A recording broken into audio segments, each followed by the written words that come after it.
Statement తీసుకోవాల్సిన అవసరం లేదా? ఎలక్షన్ టైంలో నరేంద్ర మోడీ ఇంటర్వ్యూలు ఇవ్వలేదా అన్ని ఛానల్స్కి? ప్రైమ్ మినిస్టర్ అంటే ఏదో ఏమంటారు వార్డు మెంబరా? నువ్వు అడిగితే వెంటనే జవాబు ఇచ్చేందుకు. సో మెటా సంస్థ లేదు, అది ఇదంతా ఒక కుట్రలో భాగం. భారతదేశంలో ప్రెస్ ఫ్రీడమ్ లేదట. మీ నార్వేలో ప్రెస్ ఫ్రీడమ్ ఎంత ఉందో మాకు తెలియదు, కానీ మా దేశాన్ని అంటే మాత్రం ఊరుకోం. ఇదంతా కూడా దానికి రాహుల్ గాంధీ దాని సోషల్ మీడియా హ్యాండిల్స్ లో పెడతాడు.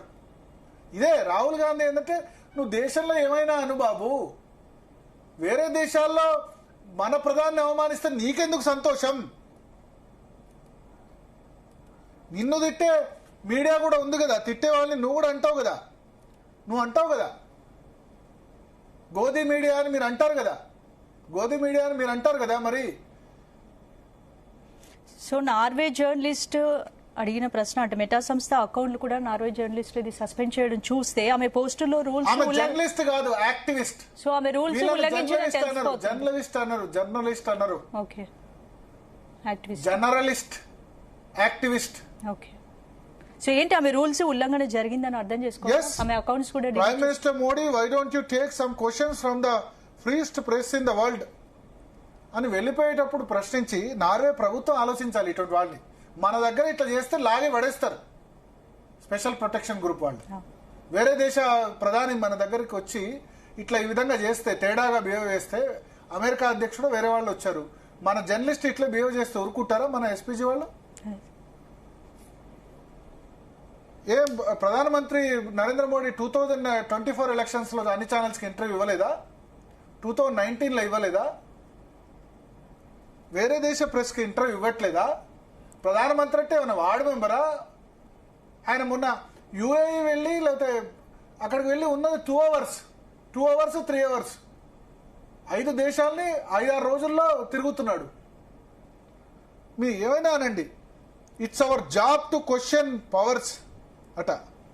ఇండియా 157వ స్థానంలో ఉందట. ఎవరు చెప్పారబ్బా ఇండియా 157 స్థానంలో ఉందని? మా దగ్గర మీడియాకు విపరీతమైన స్వేచ్ఛ అయింది. మీడియా వాళ్ళు ఇష్టం వచ్చినట్టు మాట్లాడుతున్నారు, బ్లాక్మెయిల్ చేస్తున్నారు, నోటికి వచ్చినట్టు తిడుతున్నారని మా దగ్గర అనుకుంటారు. ప్రతి ఒక్కళ్ళు కూడా దేశంలో ఉన్న ఎటువంటి లైసెన్స్ లేకుండా యూట్యూబ్ ఛానల్ పెట్టి తిట్టేస్తున్నారు. తిట్టడమే పని పెట్టుకున్నారు. పొద్దున్న లేస్తే పేపర్ చదువుకుంటూ తిట్టడమే పని పెట్టుకున్నారు. ఇక్కడ ప్రెస్ ఫ్రీడమ్ లేదట. ప్రెస్ ఫ్రీడమ్ లేదో ఉందో అడగండి, కామన్ పబ్లిక్ని అడగండి, మామూలు పబ్లిక్ని అడగండి, చెప్తారు. ఎస్, కొన్ని ఇన్స్టాన్సెస్ ఉన్నాయి, ప్రభుత్వాలు నిర్దాక్షిణ్యంగా అణచివేసే ఉన్నాయి. ప్రతి రాజకీయ పార్టీకి ఒక ఛానల్ పేపర్ ఉంది. మన తెలంగాణ ఆంధ్రప్రదేశ్లో చూసుకుందాం, టీడీపీకి మీడియా లేదా, వైసీపీకి లేదా, పిఆర్ఎస్కి లేదా, కాంగ్రెస్కు లేదా, భారతీయ జనతా పార్టీని సపోర్ట్ చేసే ఛానల్ దేశవ్యాప్తంగా లేవా? ప్రెస్ ఫ్రీడమ్ అన్నది ఎక్కడుంది? మొత్తం ఎడిటోరియల్ ఫ్రీడమ్ అన్నది ఎక్కడుంది? సో మోడీని ప్రశ్నించడం లక్ష్యం కాదు, మీడియా అటెన్షన్ కోసమే ఆ జర్నలిస్టులు డ్రామా చేసినట్టు అనిపిస్తుంది. మీడియా అటెన్షన్ కోసం డ్రామా చేయడం, దాన్ని రాహుల్ గాంధీ సోషల్ మీడియాలో పెట్టి మన ప్రధానిని ఇక్కడ క్వశ్చన్ చేసినప్పుడు ఆన్సర్ ఇవ్వట్లేదు అని చెప్పి మాట్లాడడం. ఏంది ఇదంతా? ఏంది చిల్లర వ్యవహారం కాకపోతే ఏంది రాహుల్ గాంధీ?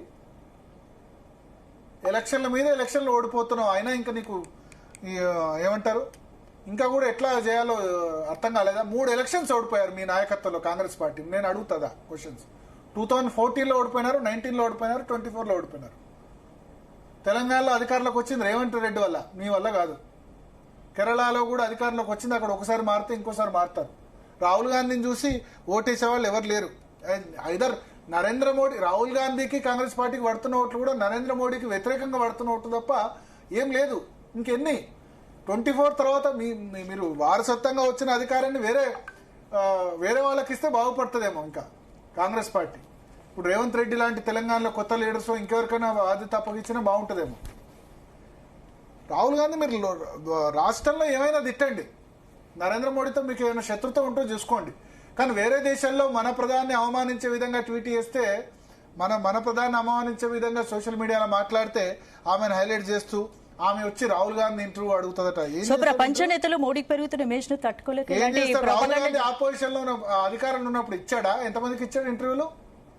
2004 to 14 ఉన్నాడు కదా, ఇంటర్వ్యూలు ఎంతమందికి ఇచ్చాడు? ఇప్పుడు ఆపోజిషన్ లీడర్ కాబట్టి మాట్లాడుతున్నాడు. ప్రధానమంత్రి అంటే ఇంటర్వ్యూలు ఇచ్చుకుంటూ పోతారా? ఏం పనేం లేదా మీడియాలకు ఇంటర్వ్యూలు ఇవ్వడం? ఎలక్షన్ సమయంలో సమయం సందర్భాన్ని బట్టి ఇస్తూ ఉంటారు, సేమ్ వాళ్ళకి అవసరం ఉన్నప్పుడు ఇస్తారు. మోడీకి వచ్చిన ఇమేజ్ తట్టుకోలేక ఇలాంటి నేను propaganda మోడీని తిడితే తిట్టు, దేశంలో తిట్టు, వేరే దేశం పోయిన తర్వాత తిట్టడం ఏంది? వేరే ప్రపంచ దేశాల ముందు మన ప్రధాని అవమానించే విధంగా నార్వే ఆమె ఎవరు జర్నలిస్ట్ అని చెప్పుకునే యాక్టివిస్ట్ పనిచేస్తే అది షౌటా క్వశ్చనా? క్వశ్చన్ అడుగుతుందామే.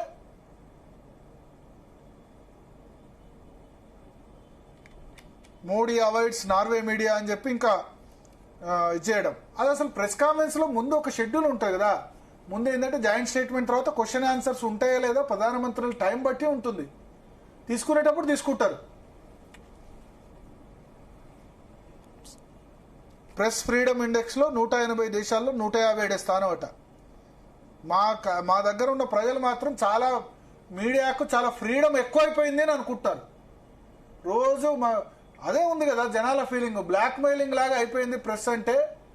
ప్రతి ఒక్కళ్ళు కూడా వాళ్ళకి అనుకూలంగా లేకపోతే వ్యతిరేకంగా మాట్లాడుతున్నారు అనే విధంగా అనుకుంటారు, డిస్కస్ చేసుకుంటారు. నాకు కూడా బాధ అనిపిస్తుంది. నేను 20 సంవత్సరాల క్రితం మీడియా లోకి వచ్చినప్పుడు మాకు ఉండే గౌరవం, ఇవాళ ఉండే గౌరవం తెలిసిపోతుంది. అప్పుడు 2-3 ఛానల్స్ ఉన్నప్పుడు ఉండే గౌరవం ఏంది, ఇప్పుడు పొలిటీషియన్స్ కానీ లేకపోతే ప్రజలు కానీ ఇచ్చే గౌరవం ఏందో తెలిసిపోతుంది. 4th ఎస్టేషన్ ఏ విధంగా చూస్తున్నారో తెలుసు. ఎవరో కంపెనీ అట మనకు వరల్డ్ ప్రెస్ ఫ్రీడమ్ ఇండెక్స్ లో 157 స్థానం ఇచ్చిందట. చైనాలకు ఇమ్మను దమ్ముంటే. చైనాలో ఉందా? దుబాయ్లో ఉందా? ఇదంతా కమ్యూనిస్టు టూల్ కిట్ గ్యాంగ్ వచ్చి ఏదో చెప్పడం, మనం దాన్ని చేయడం. రాహుల్ గాంధీ గారు దయచేసి, మీరు గతంలో కూడా చేశారు, విదేశాల్లో మన ప్రధాని అవమానించే విధంగా ఉంటే దయచేసి వాళ్ళకి సపోర్ట్ సో చేయండి. కాంగ్రెస్ క్లియర్ గా మన ప్రధాని అయినా భారతదేశ ప్రజలు ఓటు వేసి ఎన్నుకున్న ప్రధాని పివి నరసింహారావు గుర్తుపెట్టుకోండి ఏం చేశాడు. వాజ్పేయిని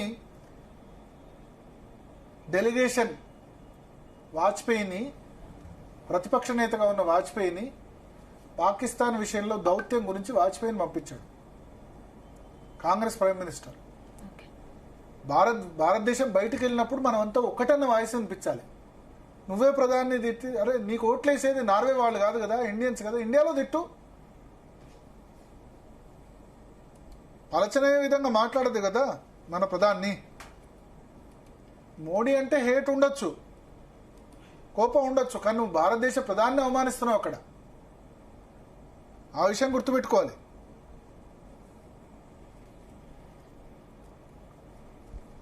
సో చూద్దాం, ఇంకా టూల్ కిట్ గ్యాంగులు ఇంకా ఇదే విధంగా రెచ్చిపోతే ఆమె ఎవరో క్వశ్చన్ అడిగితే దాన్ని తీసుకొచ్చి ఇక్కడ ట్వీట్ చేయడం, భారత్ ప్రధానికి నార్వేలో అవమానం అని ఇంకేదో అని చెప్పి ఏదో చెప్పడం. ఎవడో ఒకడు ఉంటాడు, 100 మంది అక్కడ ఉన్న దానిలో ఎవరో ఒకళ్ళు అరుస్తారు. ఇప్పుడు రేపు అమెరికా అధ్యక్షుడు వస్తాడు, ఇట్లే మన జర్నలిస్ట్ ఎవరో గట్టిగా అక్కడ అసలు క్వశ్చన్ ఆన్సర్ సెషన్ ఉందా లేదో చూడాలి కదా. సో క్లియర్ గా ఈ విషయంలో ఖండించాల్సిన కాంగ్రెస్ దేశ గౌరవానికి సంబంధించిన విషయంలో ఇలా సైలెంట్ గా ఉండి రివర్స్ అవడం అయితే కరెక్ట్ కాదు. చూడాలి, వాళ్ళు ఆలోచించుకోవాలి. ఎందుకు వాళ్ళు 3 సార్లు అధికారంలోకి రాలేదో ఆలోచించుకోవాలి. 37 to 40% ఓటింగ్ నరేంద్ర మోడీకి ఎందుకు వస్తుందో ఆలోచించుకోవాలి ఇటువంటి చర్యల వల్ల. ఆబ్వియస్లీ మోడీని వ్యతిరేకించి 20% వాళ్ళకు ఓటేస్తున్నారేమో కానీ మెజారిటీ ప్రజలు ఓటేయట్లేదు ఇటువంటి వాటి వల్ల. దేశం మీద అభిమానం ఉన్నవాళ్ళు చాలా మంది కాంగ్రెస్ ను, ఇక్కడ ఇందిరాగాంధీ, రాజీవ్ గాంధీ వీళ్ళు దేశం కోసం ప్రాణాలు రప్పించిన వాళ్ళు. ఇప్పుడు కాంగ్రెస్ ఎట్లా తయారైందో చూసుకోండి.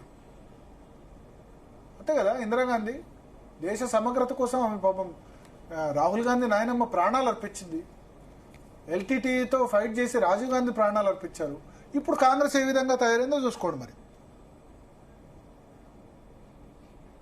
సో మోడీని టార్గెట్ చేస్తే వైరల్ అవుతామని కొత్త ట్రెండ్ మొదలైంది. అదే చెప్తున్నా కదా, మోడీని టార్గెట్ చేసి వైరల్ అవుతాము ఇంకేదో అవుతామంటే ఏమి లేదు, ఇంకా సింపతి వస్తుంది. నరేంద్ర మోడీకి ఇటువంటి చర్యల వల్ల. అట్లా ఆయన వ్యతిరేకించే వాళ్ళు ఎవరైతే 15-20% అవుట్ రైట్ మోడీ ఏం చేసినా వ్యతిరేకించే వాళ్ళు ఉంటారో వాళ్ళలో డెఫినెట్ గా వాళ్ళు ఏమంటారు గెలిచేయచ్చు, ఆనందపడవచ్చు. కానీ సపోర్ట్ చేసే వాళ్ళు, దేశాన్ని ప్రేమించే వాళ్ళు అయితే వ్యతిరేకత వ్యక్తం అవుతుంది కదా. మన దేశ ప్రధానికి అట్లా ఇష్టం వచ్చినట్టు మాట్లాడితే మనం దేశ ప్రేమికుల్లో అయితే ఉంటుంది కదా. దేశ ప్రేమికులు 40-45-50% ఉంటారని నేను అనుకుంటా. వాళ్ళేమో దీన్ని హర్షించరు. అందుకనే మీ పరిస్థితి ఇట్లా ఉంది. మొన్న 543కు 99 సీట్లు వస్తే చాలా గొప్ప అని అనుకుంటారు.